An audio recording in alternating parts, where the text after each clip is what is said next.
Hello. तर आज आपण पाहणार आहोत अगदी सोप्या पद्धतीने आंब्याचं रायतं कसं बनवायचं। त्यासाठी इथे मी 2 साल काढून घेतलेले अर्धे कच्चे आंबे घेतले आहेत। तुम्ही कच्चे आंबेही घेऊ शकता। पहिले हे आंबे मी कुकरमध्ये शिजवून घेऊन ते थंड होण्यासाठी ठेवले। रायत्यासाठी लागणारे साहित्य: जिरं, मोहरी, मीठ,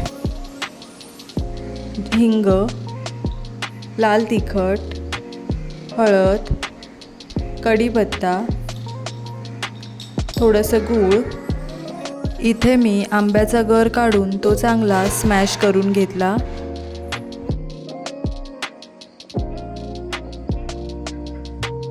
त्यानंतर त्यात हळद, लाल तिखट, गूळ, चवीनुसार मीठ, हिंग टाकून मिश्रण चांगले एकजीव करून घेतले।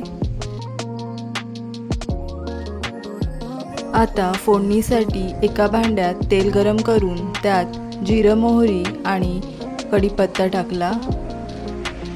फोडणी चांगली तडतडू दिली आणि ती मिश्रणात ओतली। तर अशा प्रकारे आपलं आंबट गोड खारट तिखट असं आंब्याचं रायतं तयार झालं। हे रायतं आपण भाकरी, चपाती किंवा भातासोबतही खाऊ शकतो।